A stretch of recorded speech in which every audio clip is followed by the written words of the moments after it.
Assalomu alaykum qadrli kuzatuvchilar. Bugun biz Samarqand viloyat Nurobod tumanida Oqsoy mahallasida Hazrat Dovud ziyoratgohiga keldik. Xalq tili bilan aytganda Hazrat Dovud ziyoratgohiga keldik. Bu yerda Hazrat Dovud kelganmi, kelmaganmi buni muhokama qilish uchun kelmadik. Bizning maqsadimiz boshqa. Bu yerda mana bu daraxtlarga ilingan insonlar Allohga emas, mana bu qanaqadir yaratilgan narsalarga sig'inib baylab ketibdi mana bu yerlarga. Asosiy maqsadimiz mana shunaqa hozirgi kunda bo'layotgan narsalarni ko'rsatish. Mana bu niyat qilib boylagan odamlar umuman ham olganda hozir Allohga shirk keltirish bo'lib qolyapti. Bu daraxtga emas, aslida Allohdan so'rash kerak.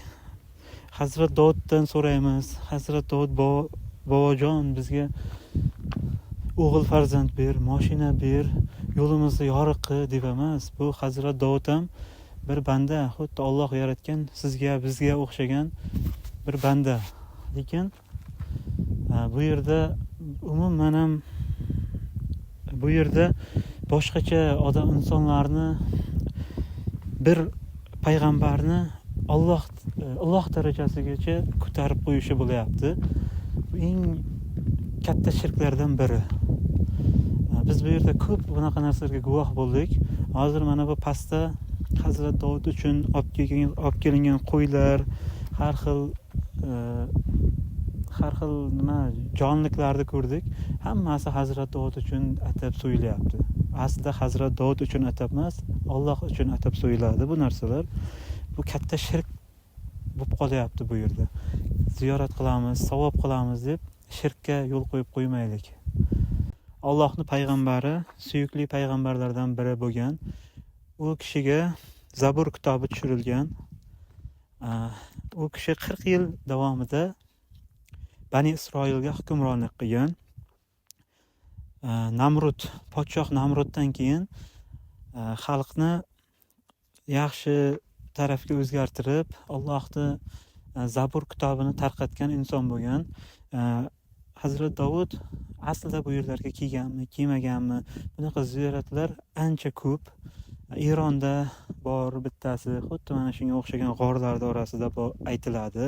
Lekin hozirgi kungacha Hazrat Dovudning qabri topilmagan hech qayerdan. Mana bu bizlar kelib turgan joy ham Hazrat Dovudning oyoq izi, barmoq izlari bor deb xalq orasida aytilib kelinadi. Lekin bu islomda ham hech qanday ilmiy taraflama ham isbotlanmagan. Hozir biz g'ordan chiqdik, ichkariga video oldirish mumkin emas ekan. Video ola olmadik. Bu yerda hozir juda katta, bilmadim, bid'at ketayotganday. G'orda ichkarida 100 yil yashagan, 60 yil hukmronlik qilgan degan fikrlar bo'ldi bu yerda o'tirgan insondan. Lekin aslida 40 yil hukmronlik qilgan Bani Isroilda.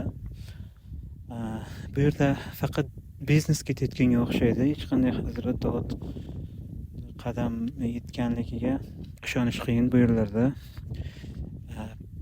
Ichkarida toshni bu tarafiga o'tasiz, sig'inasiz, niyatingizni aytasiz, bu tarafga o'tasiz, orzu tilaklaringizni aytasiz, so'raysiz toshdan, duo qiling degan gaplar bilan hammani shu yerda duo qildirtiryapti. Aslida Allohdan so'rash kerak, meni fikrim. Bu islomda ham aytilgan. Hozir bu zardoshiylik diniga o'xshab qolyapti bu yerda. Islom dinidan yiroqlashib ketyapmizmi? Ayrim ziyoratga kelyapmiz-u, gunohga qolib ketmayapmizmi bu yerda hozir? Bizlar axir musulmonmiz-ku, zardoshiylik diniga sig'inganday bo'lib xuddi o'shanaqa muomala bo'ldi ichkarida. Ko'nglimga hech narsa sig'madi. Nima qilishni bilmay qoldim. Duo ham qila olmadim. Tilimga hech narsa ham kelmadi. Ichkariga chiqayotganimizda Hazrat Dovud qo'li teggan tosh deb sotib o'tirgan ekan. Uni Alloh biladi. Keyin oddiy mana bu tosh, bu Alloh yaratgan tosh. Nima keladi bu? Qanaqa niyatlarimizni amalga oshiradi? Olib keting. Mana biznes hammasi meni fikrim.